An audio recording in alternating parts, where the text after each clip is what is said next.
Welcome back, Shalligators, and welcome, Swifties. Oh yeah, today we're talking about Taylor Swift's possible new slash old slash reunited slash whatever this is romance with the lead singer of the band, the 1975, Matty Healy. I will not be calling him Matty for this video because it's a stupid name. Now I understand all you Brits who are watching, my girls and my gays, my UK girls and gays are like, well, that's like kind of just how people get called. Like one of you said, you know, all my friends named Matt end up getting called Matty. I don't care, okay? We didn't fight the Revolutionary War so that grown men who already have a Y at the end of one of their names can run around being called Matty. I do not abide men with a Y name. Y names are for girls. Hailey, Cassidy, Brittany, Shallon, okay? These are girl names. Boy names with a Y, Jimmy, Bobby, Jamie, Eddie, Maddie. What are you, 4 years old? Are you desperately clinging on to the last time you were cute? No, not here. So crazy someplace else. So, now that I've gotten that off my chest, I'm going to read through some of your guys' suggestions for what this video topic is, but I have it in a little bee in my bonnet, dating someone who's less successful than you. Because look, he's the lead singer of a big band, the 1975. You know, they're certainly very, very well known. But he ain't no Taylor Swift, honey. And it's one thing to date someone who's a little lower than you on a different food chain because you might not realize, it's not exactly apples to apples, you know? If she was, I mean, she did date an actor, Joe Alwyn, who clearly is not as big as Taylor in his realm. I would call him like, I don't know, B-list, C-list. I think we only really know about him because of Taylor. I'm sure he's a great actor, but like he doesn't have that huge star power on his own. I can't name one thing he was in. Lion King, because he looks like Simba. You know I have an issue with this. As we, as alpha females, rise through the ranks of life, does dating get easier? Or does it get harder? I'm so glad you asked. I'm so glad you asked because I could rant about this for the rest of my life. And you know where I do rant about it constantly? The Shallon. Before we get started, I want to remind you guys to join me in the Shallon. It's our little community group on the internet. 5 new videos a week, podcasts, voice notes, rants. I tell you all about what's going on in my dating life. I do a lot of crying, do a lot of ranting. We do some stalking. We contemplate just various forms of mayhem. This week, I'm introducing you to a different kind of fuckboy, the manana fuckboy. I'm giving you a new challenge to just be in a pissy ass mood and deal with it. I'm talking about a guy I just gave the heave-ho to because of this other little slut who's like, interject. All the games she's playing, I play them too, sweetheart, and I play them better, and I don't want to play this game. So look, I do talk a lot in there, and because it's so many little alphas in our little clique in the Shallon, we talk a lot about what it's like to find somebody who matches your energy. So what's going on with Taylor and Matty? Can you imagine screaming the name Matty during sex? Matty is in Madison, a girl. That is the only acceptable Matty. Matthew, like grow up.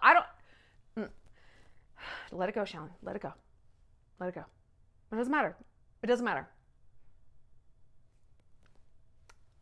I'm sorry. What's going on with Taylor and Matthew? Okay, you're named after a disciple, for God's sakes. Be worthy of your heritage, Matthew. So these two had a little people. I love it when like journalists, they're like, they dated 10 years ago. Honey, they smashed. Okay, they did what everyone was doing at 23 or however old she was. She's 33 now. So yeah, like in 2014, they like dated. They were like wasted and who knows, strung out, who knows. But they were like on the New York music scene and running around and sweaty and like clearly they just hooked up. Like, all right, great. Do whatever you want at any age. Be a slut. Get those numbers up. I love it. But they have a little history. And evidently her friend slash producer, Jack Antonoff, who dated Lena Dunham, I cannot stand Lena Dunham. Would you like to know why? I'm so glad you asked that too. She did this like New York Magazine article or something. I don't know what it was, but she did some interview where abortion came up because she's like very, very pro-choice. Love that. Would you love that? But she felt the need to say like, I've never had an abortion. I'm unblemished in that way.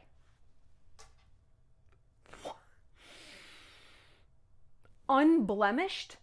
Women who've had abortions are blemished? What is this, the fucking Scarlet Letter? What is this? I saw Goody Bieber with the devil. Are you out of your mind? I was like beyond incensed, and I still am. That was probably 11 years ago. I haven't moved on, not at all. Anyway, so apparently Jack Antonoff set her and Matthew up again, and they rekindled something. Now, this first report was from The Sun, which is a UK like newspaper. Is it an actual newspaper? I don't know. I've only seen it online. But it's like a rag. It's a tabloid. It's kind of the National Enquirer. So you're like, okay. But listen, I worked for the company to publish the National Enquirer, and I worked for Star Magazine. I ran it. A broken clock is right twice a day. Like, even these rags do get it right sometimes. And I would always joke at Star that I wanted to have like a button that I put on certain stories that said, no, really, this one is actually true. Not that we were like making things up, but sources lie. You know what I'm saying. It's not always going to be 100% in that level of journalism. So I didn't really believe this at first. But there seems to be some mounting evidence, or at the very least, some red herrings that Taylor is specifically planting. Well, we can get into that. Well, I would assume she's trying to align herself with a new guy, if they're not actually dating, if this is just like a flex, for the same reason all of us do, which is to get under our ex's skin. Hello? It's a tale as old as time, right? I just think, but Taylor is a cautionary tale. Hold on, let me explain what's going on. Okay, so first of all, he comes out and plays with Phoebe Bridgers, who I guess is opening for Taylor on her tour. So he's like been slithering around the tour. It's on TikTok that like her and Matty both like mouthed the same secret message during their shows, which was, this one's for you. I love you. You know who you are. She mouthed that, looked at the camera, and then he did it in his concert.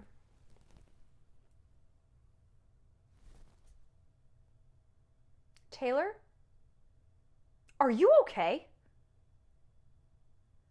You're 33 years old, and this is cringe. You're subtweeting in an arena. It's what a 13-year-old girl does. I'm sorry. And Taylor, I feel like, is a 13-year-old girl. She's like 13 and 85 at the exact same time. And I'm sorry, my favorite thing to do is hate follow accounts that like girls who are going to the Eras tour. And I'm sorry if you're one of them. I'm sorry if you're one of them. I hope that you had fun. I hope you had a great time. But I think we can agree, if you look around, per capita, it's a cringy ass audience. It's just a cringe fest. I'm like, I would love to see her in concert alone. Like minus all of the other Swifties, because, and I love Taylor Swift, but it seems like grandmas / girls in like Justice, that brand at the mall. I feel like I'm not quite encapsulating the cringy. I don't know. Not that the bands I would see are less cringy, like Miranda Lambert. It's just like a bunch of crazy bartenders named Lacey ready to light their ex-boyfriend's car on fire. Totally. We're all just cringe lords. But Taylor's, wow, what a special breed. So if she's really mouthing secret messages, it's like, are you an adolescent trying to convince the world that boys like you? Are you trying to convince your ex that boys like you? Girl, this is why people make fun of you. This is why people make fun of you. Because it's like, no matter how old you get, you're still a teenager, and you do these cringy, attention-getting things. And what strikes me about celebrities who do stuff like this, like, do you need more attention? Are you like slept on? Like nobody knows about Taylor Swift. Are you not like followed and stalked and dissected? Look at this video. I wouldn't be doing this video. I never, ever, ever in my entire life want to hear Taylor Swift say she wants her privacy. Not ever. I don't want to fucking hear it. I'll kick her in the shins. Not ever. Because you don't. You're like stirring the pot, you're pouring gas on something, and then you're like, my privacy. Shut up, dude, shut up. It just blows my mind you would want this kind of scrutiny, which again tells me that she's doing it to try to get back at her ex. I don't know, dude. I feel like that guy, Joe Alwyn, probably knows her pretty well. And if my ex of 6 years was doing this, I'd be like, ugh. Like, it would just be the nail in the coffin. Like, thank you so much. I'm sure he knows that this is in her wheelhouse of like machinations. We know that. Think the man who was dating, living with her for 6 years isn't like, oh God, I know exactly what you're doing. I know what you're doing, girl. So it's just very like obvious, I feel like, and very cringe. But look, maybe they are really something. And I'm not saying both of these things can be true. They can actually be dating each other, her and Matthew, and she can also be a cringe lord. These two can coexist. It's not one or the other. So then they were spotted in an SUV together after her concert, driving, I guess, back to her townhouse, her condo, whatever it is, in Nashville. Oh, sleepover. Oh, and he was like watching the concert that night with Gigi Hadid and Lily Aldrich, her friends, blah, blah, blah. Are they or aren't they?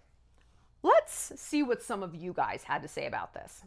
Now, I think all of us here in the Shallon Trash, we have kind of a complicated relationship with Taylor Swift. Like, I think we can all, I mean, maybe not all of us. She is an incredible songwriter. Like, her songs will reference obscure things and tie back into themselves. I mean, she really is an incredible songwriter. She's a great musician. Don't think she's a great singer, but whatever. Hey, man, she's an amazing businesswoman. She's gracious and lovely in real life. But kind of like in the way we're like with Khloe Kardashian, like, you're so cool. You just, yeah. And then there's the side of you that you just, drives you bananas. Like, what are you doing? What are you doing? This is so, like, Taylor loves her victim narrative. She loves her cringe lord moments. She's very obvious. And she's always like, I'm so sneaky. She is not sneaky. I don't find her, I think it's very difficult to consider her sneaky because she's not seductive. She's not a subtle person. She's not. And there's something charming and endearing about someone who's just so naked. It's very youthful. It's very girlish, you know, but she's not a girl. She's 33, you know? And it's not like, oh, you're like some old grandma, but she's got to adapt her methods a little bit, I think is what I'm saying. You need to be just a little bit more subtle, a little less cringe, girl. So here's what some of you guys had to say. Does dating someone who's below you guarantee they'll stay? We're going to get there in a second. Dating someone fathoms beneath you due to insecurities. Seems like she makes Joe jealous with someone uglier. Why does he look like a rat and she looks like a cat? This is amazing. Oh, this is incredible. How to not be embarrassed dating someone that's not on your level. What do you guys said? 2 single bisexuals with very dumb PR teams. What do you guys? I thought Luke Perry had died. He does look like Luke Perry. That's so sad. The sleazeball attraction. Dating a known sleaze. Is he sleazy? I mean, he looks like it. Dating a dude with better hair than yourself. So hold on. They're so flamboyantly cringy the way that they're acting. He's so gross, LOL. Okay, I love this. You guys hated this as much as I do. This makes me feel so happy. Literally no one is here for this. I could read all of these. There's like 1,000, 2,000. Nobody is like, yay! Does dating down guarantee that a guy won't cheat? Does it guarantee a guy's going to stay with you? Oh my God. If only that were true. If only that were true. I feel like we've talked about this a lot, and we've definitely talked about this a lot on the Shallon Trash. And by the way, when you join, you get access to everything I've ever posted on there. Like, I think almost a year's worth. It's just content, videos for days. You've heard me talk about this. Kill the cheerleader. Kill the cheerleader syndrome. This is exactly what happens when you date down. Now, granted, not all the time. Sometimes you will be above a man, you'll be out of his league, and he'll be like, oh, wow. And in fact, you should date someone who loves you a little bit more than you love them. You should date someone who feels incredibly lucky to have you. But that's not always the way that it plays out. It depends on who this guy is and how far down from you he is. And more than that, what it kicks up for his ego. Kill the cheerleader. What is this? When a man who's a nerd, just whatever that means to you, fat, short, unattractive, dorky, when he grows up and he has the chance, either he's gotten hot, he's made money, whatever it is, he suddenly has a chance with the cheerleader, the type of girl who inflamed his adolescence and who would never even look at him. Now he can have her. Off with her head. You would think he's going to hold on to her with both hands. He's not just going to fuck her. He's going to marry her. He's going to worship her. He's going to hold her up like Simba. Be like, look at this incredible creature that I have. She's with me. She's with me. And a strong man does. A man who has embraced his past and said, you know what, my origin story is not my worst story. It's actually my best story. Like me being a nerd, that made me work harder. Me being ugly, it gave me empathy. Me being a fatty, hey, my body's a temple now. But weak people don't. Victims with a victim narrative about how they were wronged and they were overlooked and I'm going to show you, rah, and this vengeance narrative. And believe me, I know exactly all about a vengeance narrative. I can see one a mile away. People with that, they will reject the hot girl just, it's like a tick that they cannot resist. They can't not do it. And in fact, I was talking to a guy lately, and he could have gone in the kill the cheerleader direction. Not super tall, was a nerd, made millions and millions and millions of dollars in software, like just crushed it, right? Nerd, like, and he loves hot, strong, smart, bad bitch women, loves them. And I was talking to him about this, and I said, why have you chosen good instead of evil? And what's the pathology behind guys who do that? And I told him about kill the cheerleader.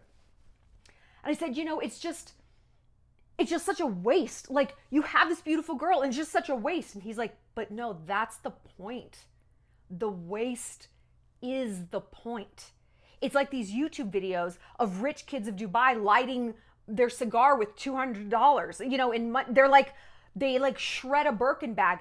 It's to prove how rich they are. They do it to prove that they can. The waste is the reward, not the girl. It's to show the world, fuck her. You think I can't? She's a 9? I can get a 10. Fuck her. Fuck the 9. Let's get a 10. Oh, a 10? Fuck her. Let's get an 11. It's dark. It's dark. Because when I've been in a kill the cheerleader situation, which happens a lot, and we'll talk about this later, that's what would always get me. I'm like, why are you doing this? What a waste. We could be happy. Why are you doing this? And I was trying to solve the waste. I was trying to ameliorate the waste. I was looking at that as the problem. No. That's the solution for him. That's the whole thing he was chasing. He wasn't chasing me. He doesn't want love or relationship. He wants the waste. So does dating down guarantee happiness? Girl, far the fuck from it. Far from it. Far from it. There's nothing that guarantees a guy is going to stay. There's nothing that's guaranteeing 100% he's going to leave. There is no particular alchemy. And if there was, don't you think I would have found it by now? If anyone was going to find it, it's me. I'm the Indiana Jones of relationships. I would be swinging through a cavern with the idol of fuckboys under my arm, running from the natives. I would be doing it. It doesn't work like that. The only way we can guarantee someone sticks around, I believe, is to, number one, know thyself. Know thyself. Relationships aren't, 50-50. They're 100-100. Who are you? What are you bringing to the table? You can't be half of a whole if you don't know what half you are. And not just know it, like yourself. I truly am in a better place in my life than I think I've ever been. I'm fitter. I'm happier. I'm doing well business-wise. I love my house. I have a great group of friends. And my standards have never been higher. And listen, I have gone through more breakups this year than I feel like any other year of my life because I'm turning and burning. And I can love a guy. I can fall in love with him and just want him so bad, we'd be like, you actually don't meet my standards though. So as much as I love you, as much as I'm attracted to you, it's a bye for me. Sorry, this is a pass-fail situation. C's don't get degrees with me. So you need to know who you are. But you also need to know who he is. I tell you this all the time. It doesn't come down. It never, when I talk to you guys about boys, it never comes down. And me in my own life, I didn't know. Of course you knew. You knew and you chose to ignore it. On some level, on that vibrational animal level, of course you knew something was wrong. Of course you knew he wasn't a good guy. But you dressed it up. You made excuses. Enough. It feels a lot better when you just stop lying to yourself, right? When you unburden yourself from the self-gaslighting of, this is a good guy, this is a good relationship. I'm not seeing the red flags that I actually am seeing and that everyone else is seeing, and they're vociferously trying to warn me about. But listen, let's keep going.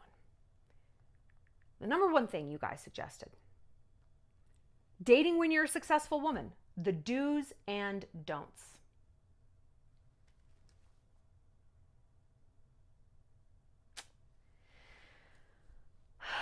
I want to introduce you to another term. I think I talked about this in the Shallon Lester. No, I've talked about it here on YouTube. The covenant of the nerd. I got to bring it up again. And I talked about it with my friend Lauren. Hi, Lauren. We've been friends since kindergarten. And I mentioned it in a video and she's like, oh my God, yes, the covenant of the nerd. Yes. It is this idea. Covenant means promise. It's the promise that your parents and your teachers and your coaches and your pastors and all of society sells you, that if you work hard, right? Yeah. And you make that money and you get those promotions, you have those sensible flats and those pantsuits and a low bun to the business meetings, and you climb those ranks and you are a titan of your industry, it's going to be easy. Love is going to be easy for you. It's implied. Everything's going to be easy. Everything's going to be easy. Life is going to be easy. Everyone's going to love you. This is great. Why else would you chase this if things don't get easier? And then you get there and you're at the top, and one phrase comes drifting back through your mind over and over and over again. And then it's not drifting, then it's ramming into your mind, and then it's lodging there in your mind, and it's blinking in neon all the time. And you know what that phrase is? It's lonely at the top. Lonely at the top. I feel like this means different things to different genders. The two genders, by the way. For boys, lonely at the top means people are going to come against you. They're going to try to unseat you. They're always going to be like coming for what you have, right? Ooh, you got to watch your territory. And of course, I think that can be true for women. But I think the way we interpret it as women who are at the top means something different. It means romantically, oh my God, this is so hard. This is so hard. And you know what the worst part is? You don't exactly have to be president to be more successful than a lot of guys around you. Now listen, if you live in New York City, there's a lot of very successful men. And this is why I think living in Montana has become difficult for me. And I love it. I'm not leaving. But again, in the Shallon Lester, I talk about this constantly. It was a good thing to be a very accomplished woman in New York. You needed it. Weakness, all this vulnerability. I need help. I don't know what I'm doing. It's like, ugh, you were radioactive. Nobody was into that. Not even your friends. Like, that's just not how things went, okay? That wasn't cute. I come out here and I am getting bodied in the dating scene by girls with, I don't know, 3 DUIs and like 2 baby daddies and a whole bunch of keychains. Keychains are like the mark of trashiness. They're like bumper stickers. Rich people have like one little Ferrari horse and a key, and that's it. Trashy, the more trashy, the more keychains. You know that I'm right. Tell me other markers of trashiness. Tell me markers of trashiness down below. Is it the half-shaved head? I don't know. Tell me what you think. Yeah, these girls who are messes. They're helpless. dumpy. They're not like helpless and hot. They're not like ASU Bama sorority girls or whatever. They're like the dumpies. They're fucking losers. I don't know how else to say this. They're losers. They don't try. They don't have ambition. They're not smart, diverse, curious, well-read. Nothing. And holy shit, do they have hot boyfriends. And I'm just like, what? I'm so sorry. Have you not heard of the Covenant of the Nerd? Because maybe it just kind of like bypassed here, but I was promised that guy. So you're going to need to turn him over to me. I don't know how long I'm going to want him for, but I should have first dibs because I have worked really hard and I am actually better than you. If you put me and you in front of my second grade teacher, Mrs. McCroskey, she would say that I am better. I would get an A. And I care about getting A's. I mean, it kicks up a lot. It kicks up quite a lot. When it just seems so easy for some people. Lesser people. People who just do less. They are less. They care less. They give less. And they get more?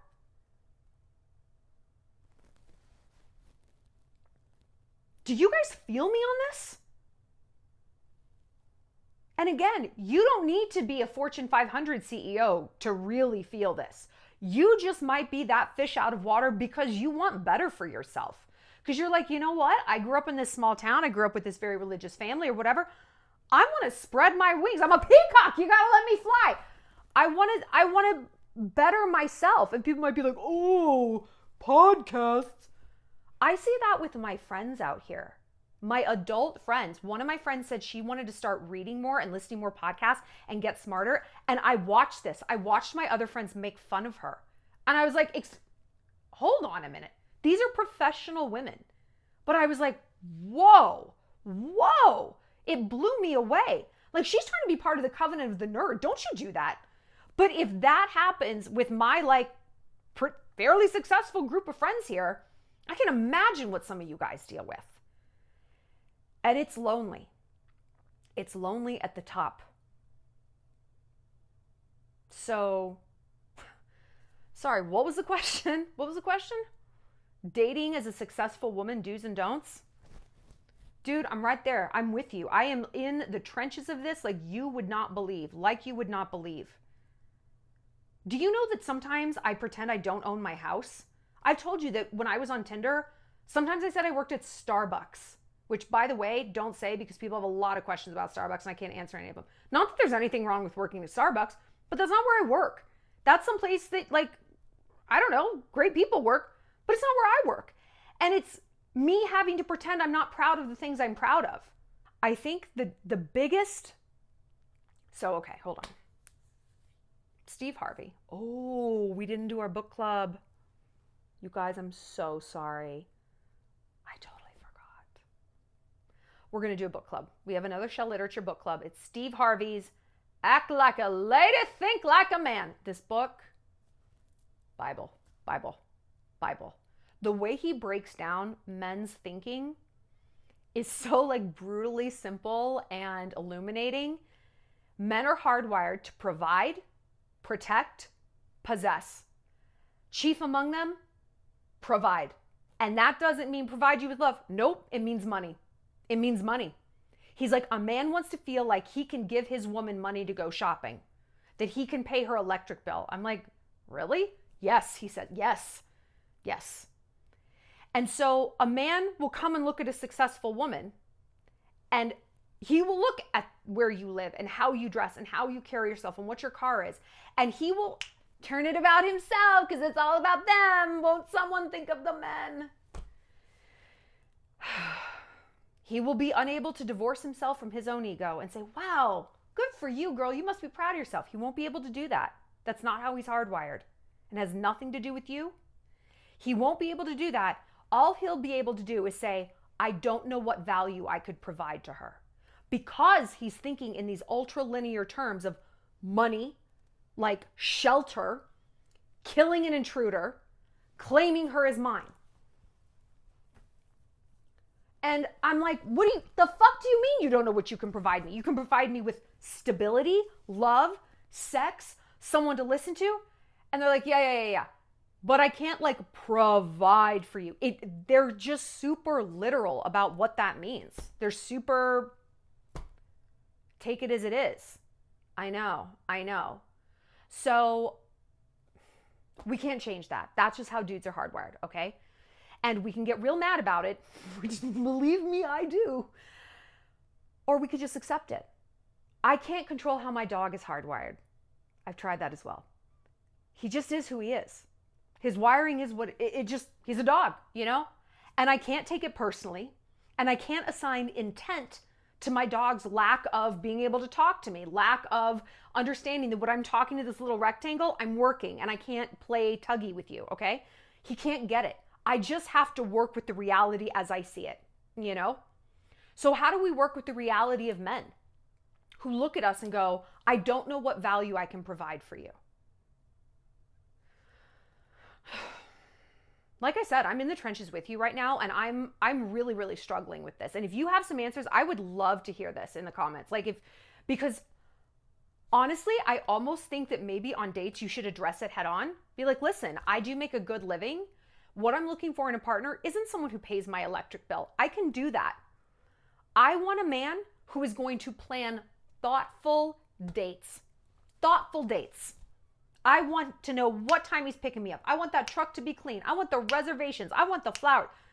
I mean, maybe this is the answer, to be just really blunt. Because Steve Harvey says that. He's like, men don't take hints. Like, you got to just be like, blah, blah, blah. I want to get married in the next year and a half. Like, you just have to speak it. Which I think is so, it's fucked. Because women are so, we're made so small and keep sweet. And when we do speak our feelings, when we do speak our truth, there's often a lot of consequences. And we are not taught to do that. We are not yay-sayed for doing that. We're yay-sayed for being like squirrely and Machiavellian. Look what I teach you guys. Because listen, I've gone down this path. Be like, I disagree with that. Shut up, Shallon. People tell me that in meetings. Did I ever tell you a boss I had at when I worked with the New York Daily News called me aggressively retarded one time in a meeting in front of other people? I was aggressively retarded. She also called me a slut in a different meeting. Her name is Orla Healy. Maybe just don't go around calling people tards and sluts, because one day they might have a YouTube. Hope you're doing well, babe. Anyway, she probably drank herself to death like 2 years ago. I think the other solution is to analyze, what does below you actually mean if you're dating a guy who's below you? I always want to date someone who's more successful than me, because I date white men. I date white college educated men in America, honey. Like, they're the top of the fucking food chain. They should not be broke. They should not be lazy. They should have a six-pack. They should have a clean truck, a 401k. Sorry. You're a great white shark, and I've never seen one starve to death. And the guy I just called it quits with, he was a starving great white shark. And I'm like, you are gross. You're gross and you're dumb. Or you're not dumb, which I don't think he was. You're just lazy. You're just a fucking loser. Like, sorry. I'm sorry. I don't know what this is, but no thanks. But where is he in his growth? Like, it's one thing if you, let's say you're in finance, whatever, you make good money, but he's in law school and he's working towards something and he's building something. He's just maybe not exactly where you are. I think that's completely fine. He's on the path. And that matters because he's on the path to fulfilling his role as a man for himself of, I am doing something useful on this earth. I have a purpose. I have a path. I have a plan. Men are like that. They're pretty linear. And if he's not, then no. And listen, you being above him could mean you're working at Starbucks, but he's not working anywhere. All right? You don't have to be, again, a Fortune 500 CEO to be beating a guy who's not doing too much with his life. That's not acceptable. So I think you really need to analyze, like, well, what does not quite at your level mean? If things rolled on this way, say for 5 years, would he still be at the same level he's at now? Does he have a plan for his life? Does he feel fulfilled as a man? What if we just ask guys this on a date? I am in the most nihilistic place right now. What if we were on a date? It's like, what's the next 5 years of your life? Do you feel like you're on the path you want to be on? Do you feel self-actualized as a man? What if we acted like one day we were gonna die? What if we acted like one day we weren't gonna be able to have kids anymore? Because both of those are true. What if we acted like we had this one super precious, non-renewable resource called time? And what if we guarded that time with our lives like a dragon guarding its eggs? What if we were so acutely aware of that at all times that we took absolutely no shit, that we asked the hard questions, and we knew that if little pussy ass men didn't like it, bye, good, run. If it's fragile, let it break. Wonderful, thank you.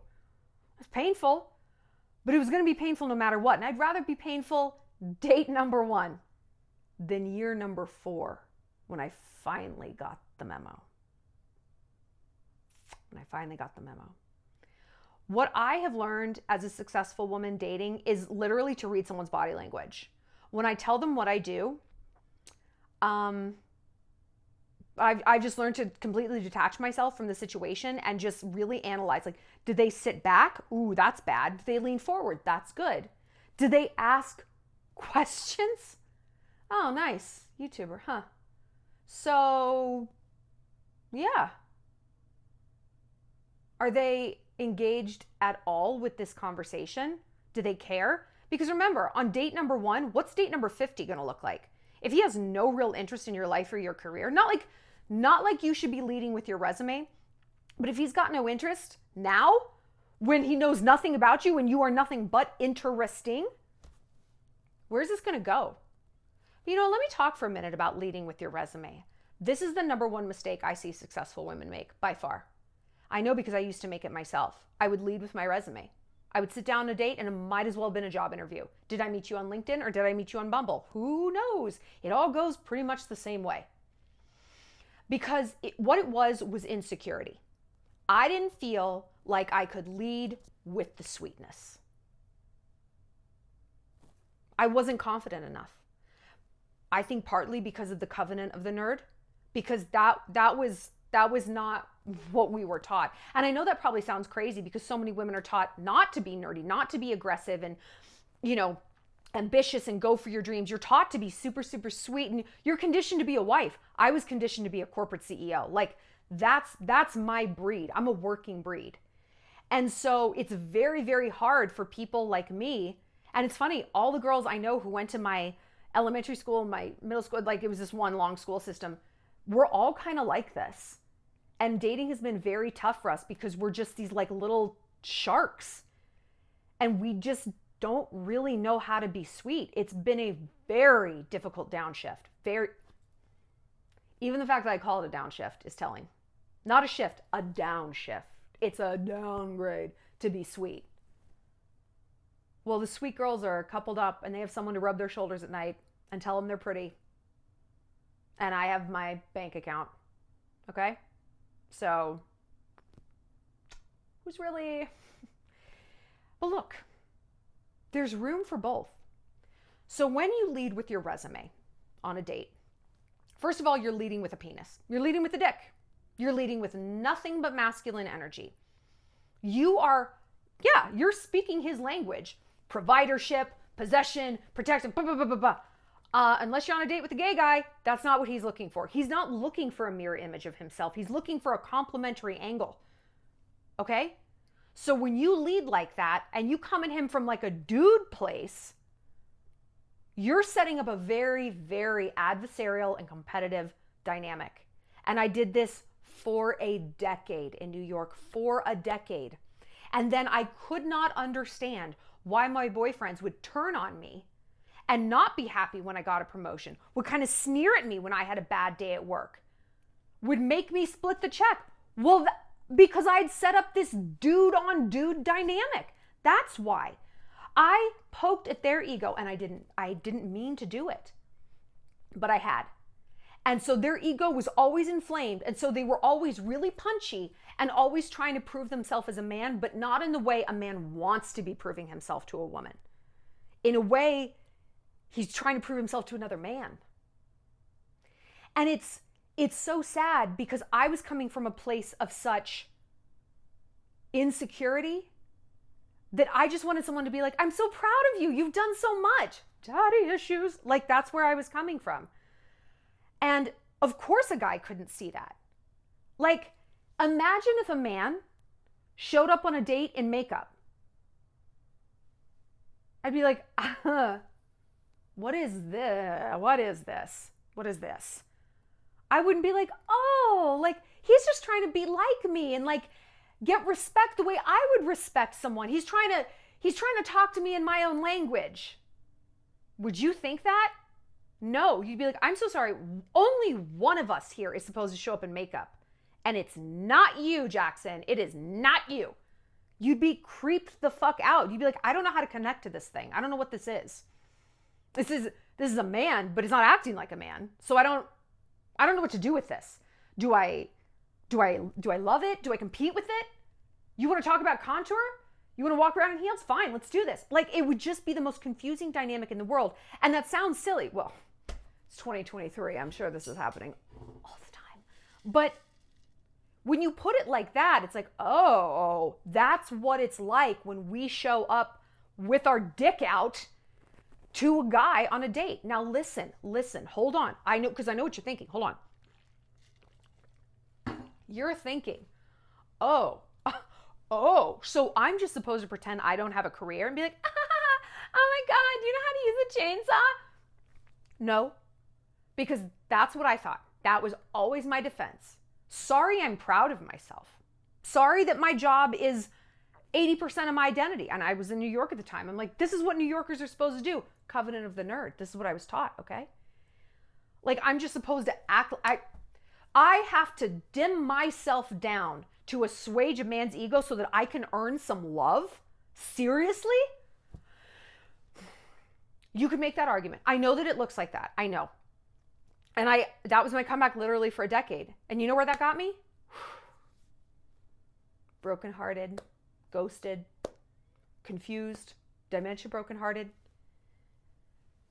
There is something between, here's my dick on the table at a first date, and what's a bank? There's a lot in between. Okay? The middle path? Ooh, the middle path. We talk about it all the time. It's easy to be extreme. Animals are extreme, right? Dummies are extreme. Bad people are extreme. We're in the middle. Okay? And the middle is difficult because it's constant negotiation. It's constant vigilance. Think about your diet. It's easy to be anorexic. I eat nothing. Or morbidly obese. All the things. My mouth all the time, right? Those are the two opposites of the same spectrum. The middle path, yeah, we can order the wings. I'm only going to have 2. I would love a piece of cake. Can we share it? Okay? The middle path requires constant negotiation with yourself and the world around you. It's tiring. But what worth having isn't tiring? A good body, an amazing job, a clean house, a happy dog. All of this is exhausting.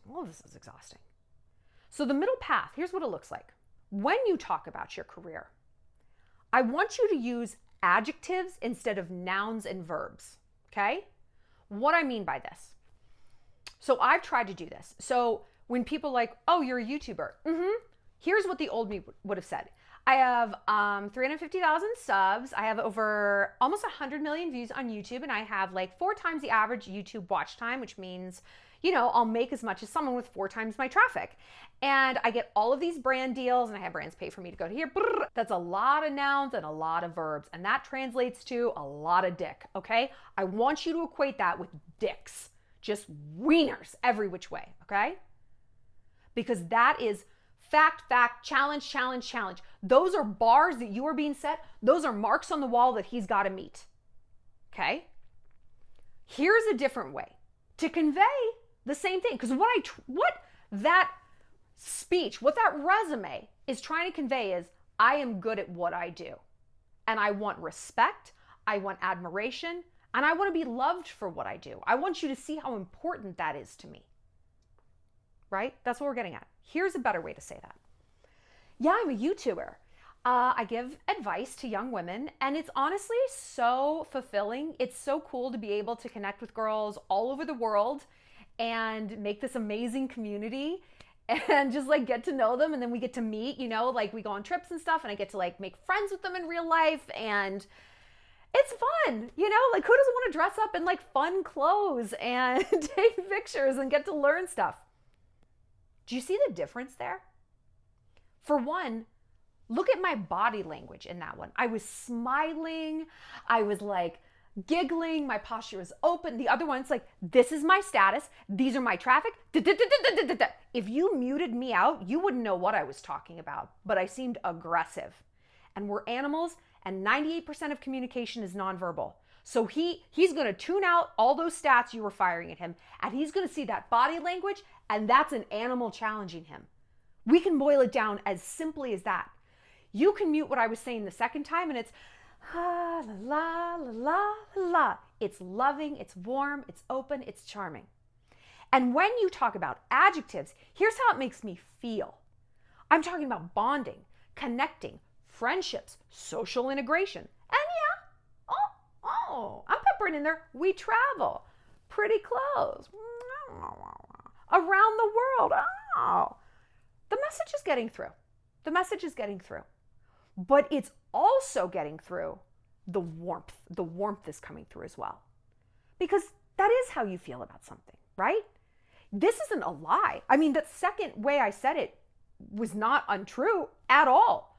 It was completely true. It was it was a different view of the reality of my career. So think of how you could talk about what you do in terms of feelings words. And I know that it seems like, because we're talking to men, it's like, no, like men are from Mars, women are from Venus. We have to speak to them in their language. Do you bark at your dog? No, you don't. Why? You don't know how to speak dog. And even if you did, you're not a dog. You're a person. Your dog knows you're not a dog. He knows you're a person. Okay? So you like cosplaying as a dog is just going to creep him out. You're fine as a person. He's fine as a dog. You're fine as a woman. He's fine as a man. He's not looking for his mirror image. He's looking for the complementary angle. It works even biologically. They're looking for a fit. And I don't just want you to think about sweetness in terms of talking about your career. I want you to lead with sweetness all the way around. Talk about your dog. Talk about your sister. Talk about your church. Because look, if you can't find anything in your life that you feel sweetly about, that's a red flag. Not that you need to like go on a 20-minute rant about your parents and how much you love them. Like that's weird, because I know people who do that too. But I just want you to tap into the side of you that your best friends see, that your dog does see, that your church goers see. You know, it's there. It's there. And if you feel afraid to like show that, ask yourself why. Why does that feel so vulnerable? And I'm like I said, I'm going through this myself. I've decided that this is my summer of sweetness. This is my summer of sweetness. I'm going to try to be sweet. Right now it's mean spring.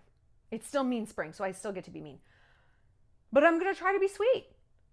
On dates, I'm going to try to be sweeter with, you know, friends and like just people I interact with in the world. I can be a bit spiky sometimes. I can be a bit spiky. And I would like to not be. And almost as an experiment, because I'm strong enough to say, you know what? Maybe the outcomes in my life are, I don't know, directly related to my own behavior. Could that be? I don't know. And I'm strong enough to say, well, let's try something else then, man. I genuinely really want different outcomes. I want a partner that I love. I want to be in love with someone who's in love with me. That'd be nice for change. And maybe I can be sweeter. Let's just try it. It moves me more towards the middle path. Whether you're single or whatever, it doesn't matter. And listen. Sweet is not pushover. Sweet is not pushover. The first person I am always going to be sweet to is me. I am sweet to my boundaries. I am sweet to my standards. I'm sweet to my authenticity, to my truth, to my anxiety, to my best self. She comes first, okay? But it's not well, if I'm good to myself, I have to be bad to you. No, that's extreme. That's on the extreme ends. We are in the middle. We can be honoring ourselves and everything that we need, and politely say no to something. Or graciously say yes, but I can only do this part of it. Middle path. So try this. What does this have to do with dating like a guy who might not be as successful as you? Because you are doing your best to create an environment that is collaborative, that gives his ego space to have a purpose. Okay. What he does with that is up to him. But again, what if on a date, while I'm talking about how much I love my job, be like, yeah, you know what? It's great. But the downside is, in my life, I really need strong people around me, because there are days when I'm just crying. I read things that are so hateful, and to have like a strong person, a strong shoulder, just means the world to me. And even things like, have somebody in my life who knows how to fix the dishwasher, because sometimes I'm so stressed and that happens and I just go to pieces. Oh, he's like, oh, I can fix the dishwasher. I've got these shoulders. You're telling him, hey, here's a space for you. And I know, girl, I know. You're probably thinking, why the fuck do I need to do this? You don't. You can make an excellent argument of why you shouldn't have to do this. I know, because I made that same argument for a decade. And again, where did it get me? You can be right, or you can be happy. And these dummies and dumpies, my mom pointed this out the other day, because I was like, why? Like, I was just at like my wit's fucking end, like being out at a restaurant and seeing like dumpy after dumpy after dumpy with like tall hottie, lifted truck, good job. And I'm like, what? Why? And she's like, because the dumpies, the bar is low. And I'm not saying that this is what we should do, but I'm just kind of explaining it. Their messiness, their emotional vulnerability, number one, means that he can swoop in and be the savior, and he doesn't have to think too hard about it. It's just a swoop. He's cruising along, swoops in. He doesn't have to like, oh, what can I do? It's more of an autopilot thing. And it also means he's allowed to be a little bit messy. Even if she's here in terms of mess and he's here, even if he comes down a little and is like more of a mess, he's still above her. And that makes him feel good as a man. So he can fall apart and he's still going to be more together than her. A guy encounters somebody like me, he falls apart and I'm like, what are you doing? Like, I don't fall apart. My life is all the way together. It's not messy at all. I have 0 felonies, 0 misdemeanors, as a matter of fact, So when you encounter someone like us, shit, man, you got to walk it like you talk it. You got to do more than that. You got to rise to her level. And not everyone's up to that challenge. And it's just, it's disheartening. And when you're successful, again, the covenant of the nerd told us you can have your pick of anyone you want. Anyone. Do you have him? That guy? Maybe 2 at a time? Whatever you want. And it's kind of the opposite. It's not that you can't have anyone you want. The worst part is you don't want everyone. You don't want everyone because they're not good enough for you. It is going to be quality over quantity. It's going to be quality over quantity. So with Taylor and Matt Healy, Taylor, good luck, girl. The fact that you're in the same industry and he's like below you and he's some fucking weirdo who kisses his teenage fans, like, what's wrong with you? You're gross. That's weird. Can you imagine if every time I met one of you guys, I'm like, let's go in for it. Like, that's weird. Fuck groupies, but I don't know, man. I feel like stuff's going to come out about him that's like very unsavory. I'm calling it now. Maybe there is. If you've got the tea on him, put it in the comments. I haven't investigated because he looks like he lisps. On a girl, it's kind of cute. A guy? Do you know? This is the weirdest story, but I have to tell it. When I was in high school, like we'd seen the same dentist like my whole life back home. And the dental hygienist is like a medical professional. I don't know how her and my mom got on this subject, but they're talking about like gay guys and like, you know, like the gay, like the lisp, like the gay lisp or whatever. This was like, you know, a long time ago when people are still talking like this. And the hygienist is like, well, you know why gay guys lisp like that? Because they give so many blowjobs. And my mom told me this. She's like, can you believe that? And I was like, no, because then why don't women lisp? And she was like, oh. Anyway, just a little story about lisping for you guys.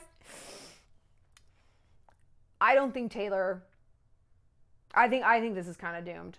I think this is kind of doomed because they're in the same industry. He's clearly thirsty. And you know, which you should be. You can't ascend this dog eat dog world in music or Hollywood or whatever without being thirsty. But it's going to be hard to meet a guy who likes you for you. So if you want, we can definitely keep talking about this. This can just be a one-part thing because Taylor's getting so much shine off of this. I can't imagine she's going to drop this anytime soon. You know, she's just going to ride this till the wheels fall off, which God knows they usually do in her relationships. I'm super curious what you guys have to say about this.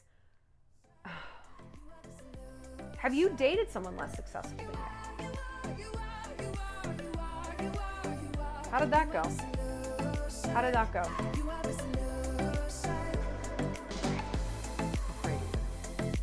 Okay, I'll see you later, Shalligators. And remember, I want you to go out, I want you to lead with the sweetness.